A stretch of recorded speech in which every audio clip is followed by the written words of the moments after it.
ID. No ID, no party. Where did the wife put that invitation? Studios burn through fortunes. Stars torch their own careers. One of these cost nearly $100 million to make and pulled in less than $4 million at the box office. A rock star thought she could act. A movie star thought he could produce. A director thought he could adapt a Scientology textbook into a blockbuster. They were all wrong. Spectacularly, hilariously, historically wrong. These are the 2000s flops so bad, so bizarre, so completely disconnected from what any normal human being would want to watch, that Hollywood spent the next decade pretending they never happened. Hi, my name is Jeffrey, and this is Old School Movies. Giggly, 2003. I'm sorry. Do we know each other? Not yet. I guess Lewis would fit. The one that basically invented the concept of a celebrity couple destroying each other's careers simultaneously, which is actually kind of impressive when you think about it. Giggly is one of those movies where you can feel the disaster coming from the first frame. Ben Affleck plays a low-level mob enforcer. Jennifer Lopez plays a gangster sent to keep an eye on him. They fall in love. There is a kidnapping subplot involving a mentally disabled man that is handled with all the grace and sensitivity of a car alarm going off at 3 in the morning. Now, here is the thing about Giggly. The production was already troubled before Bennifer became Bennifer. Writer and director Martin Brest, the same guy who made Midnight Run and Scent of a Woman, turned in a film that tested so badly the studio panicked and demanded reshoots, a lot of reshoots. By the time they were done, whatever original vision Brest had was buried under a pile of studio notes and romantic chemistry that, on paper, sounded like a sure thing. On paper. In reality, audiences showed up opening weekend, looked at what was on screen, and left. The film made just over $6 million worldwide against a production budget of $54 million. It was so catastrophic that Brest never directed another movie, not one. Giggly was his last credited film, and he has not worked in Hollywood since. Affleck later said the whole experience was a low point, and that he let the tabloid circus around his personal life bleed into how his work was being received. And honestly, he's probably right. The Bennifer hysteria was everywhere that year, and audiences had already made up their minds before they sat down. But let's also be fair, the movie is not good. It is really not good. There is a scene, and I am not making this up, where Lopez's character attempts to explain the philosophy of being a lesbian, using a very extended metaphor that I will not repeat here, because this is a family channel, mostly. Pluto Nash, 2002. Me. The battle between Pretty Evil. Eddie Murphy in the early 2000s was a different proposition than Eddie Murphy in his prime. Coming off the back of Dr. Dolittle and Nutty Professor, the studios still believed he could open anything. And so somebody, somewhere, in a conference room that I would very much like to travel back in time and visit, greenlit a science fiction comedy set on the moon with a $100 million budget. The Adventures of Pluto Nash follows Murphy as a club owner on the moon who gets caught up in a mob conspiracy. That is genuinely the whole thing. Club owner, moon, mob. The film sat on a shelf for 2 years after it was completed. 2 years. The studio finished it in 2000 and finished watching it in 2000 and then quietly put it in a drawer and hoped everyone would forget about it. They finally released it in 2002 and it made $4.4 million worldwide. $4.4 million. On a $100 million budget. That is the kind of number that does not just end a project. It ends careers, it ends divisions, it ends relationships between studios and producers that have been running for decades. Murphy himself has rarely spoken about it, which is honestly the most relatable response. If I made Pluto Nash, I would not speak about it either. I would change my name and move somewhere without internet. What is fascinating looking back is that the film is not even memorably terrible. Giggly is memorably terrible. Pluto Nash is just sort of beige. It exists. It happened. And then it stopped happening and everyone moved on. The most dangerous kind of flop is not the one that makes people angry. It is the one that makes people feel absolutely nothing at all. Battlefield Earth, small vs. Papa 2000. And now we arrive at the one that film students still study, the one that has its own Wikipedia section titled Critical Reception, and it goes on for a very long time. Battlefield Earth is based on L. Ron Hubbard's novel of the same name. L. Ron Hubbard, if you are not familiar, founded Scientology. John Travolta, who was a Scientologist, spent nearly a decade trying to get this movie made. He believed in it. He produced it. He starred in it as the main villain, a 9-foot alien named Turl, who wears dreadlocks and platform boots and delivers every single line of dialogue, like he is auditioning for a community theater production of Planet Basestoffel. The film cost $44 million. It made $21 million worldwide, which sounds almost acceptable until you factor in marketing costs that push the total loss well past $70 million.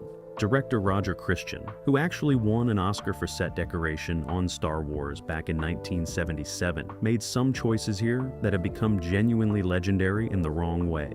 Nearly every single shot in this movie is filmed at a Dutch angle, meaning the camera is tilted every shot for 2 hours. There is no reason for this. Nobody has ever been able to fully explain it. It just tilts and tilts and tilts until you feel like you are watching the film from inside a washing machine.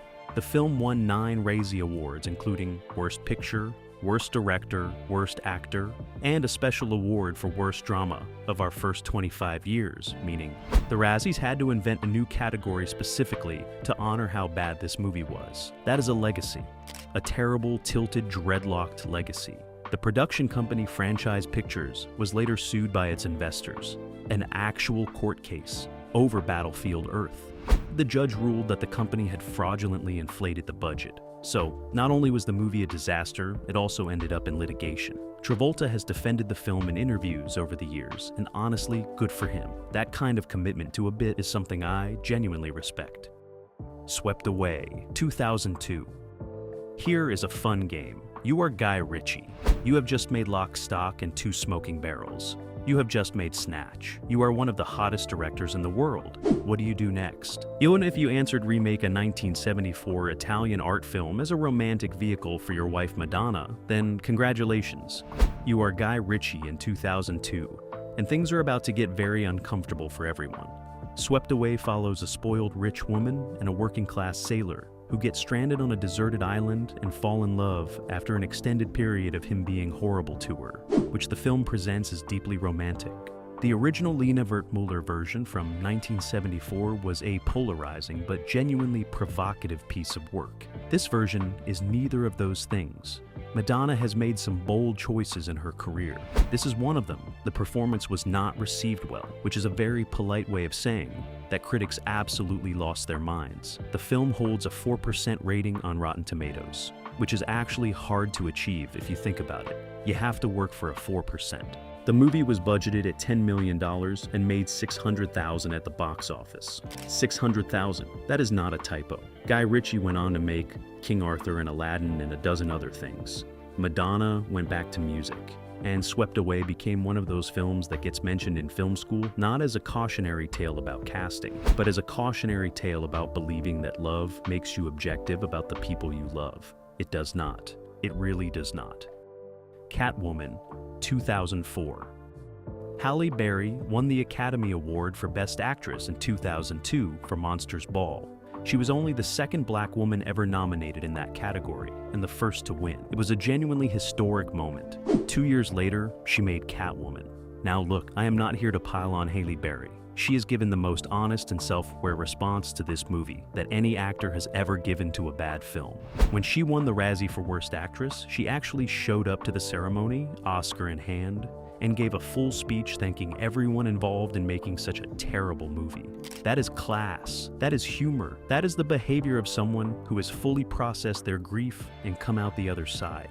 The movie itself is something else entirely. Catwoman here has nothing to do with Selina Kyle from the Batman comics. Instead, Barry plays Patience Phillips, a graphic designer who dies, gets resurrected by a magic cat, and gains cat-like abilities. The villain is an evil cosmetics company.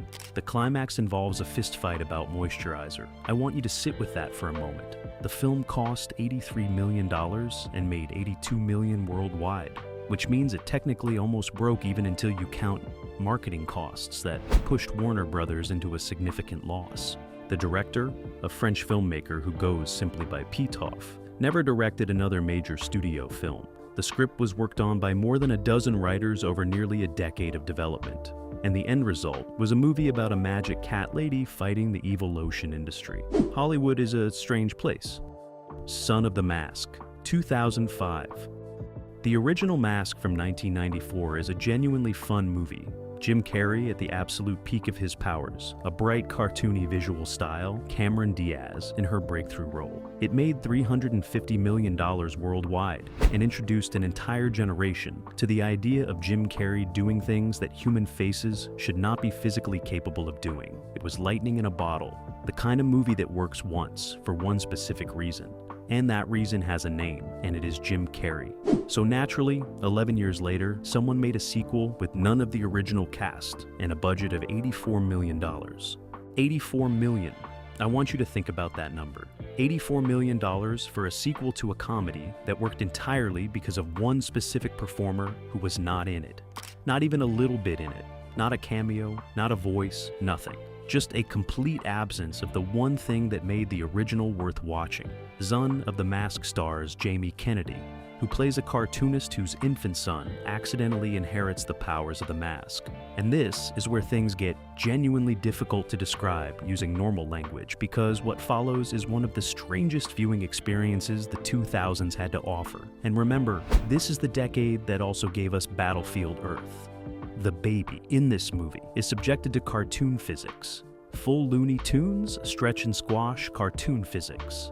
Applied to a real infant for the better part of 2 hours. Eyes bulging out of its head. Face stretching in directions that faces should not stretch.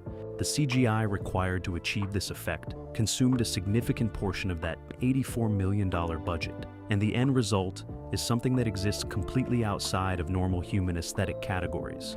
It is not scary exactly. It is not funny exactly. It is just deeply, profoundly wrong in a way that settles into your bones and stays there. The film made $17 million worldwide against that $84 million budget. Critics were not kind. One review at the time simply said this film should not exist, and honestly, I think that covers it pretty thoroughly. Jamie Kennedy has been remarkably candid about the whole experience. He said he needed the paycheck at the time. And you know what? That is the most honest thing any actor has ever said about any movie in the history of the medium, and I respect it enormously. We have all made compromises. Most of us just do not have ours preserved on film forever. Blood Rain, 2005. And finally, we have to talk about Uwe Boll, the German director who spent the mid-2000s making video game adaptations with money raised through a specific German tax shelter scheme that essentially meant his investors profited more when the films failed than when they succeeded, which explains a lot. Blood Rain stars Kristanna Loken as a Dhampir, which is half human, half vampire, fighting against an evil vampire lord played by Ben Kingsley. Ben Kingsley, the man who played Gandhi, the man who played Itzhak Stern in Schindler's List, standing in what appears to be a slightly damp castle in Romania, wearing a velvet cloak, collecting what is reportedly one of his largest paychecks for one of his shortest shooting schedules. Also in this movie, Michael Madsen, who looks throughout the entire film like he is trying to remember what city he is in. Michelle Rodriguez, Matt Davis, Meatloaf playing a vampire with a harem, because why not? The film cost $25 million and made approximately $2 million at the box office worldwide. Uwe Boll responded to negative reviews by literally challenging his critics to boxing matches. Not in metaphorical boxing matches, real ones, with gloves. Several critics accepted, and Boll, who had trained as a boxer in his youth, beat all of them. I have no further commentary on that. I think it stands on its own. And that is your tour through the most gloriously catastrophic films of the early 2000s. A decade when studios had more money than sense, when celebrity couples were considered bankable, when sequels to Jim Carrey movies were made without Jim Carrey, and when one man challenged his critics to physical combat and won. The 2000s were genuinely something else. And look, if you made it this far, you clearly have taste and too much free time, which means you'll fit right in here on Old School Movies. Hit subscribe, leave a comment telling me which of these you actually sat through in a theater, and I will see you in the next one. And if you watch Pluto Nash in theaters, I just want to say, I am so sorry. You deserved better. We all did.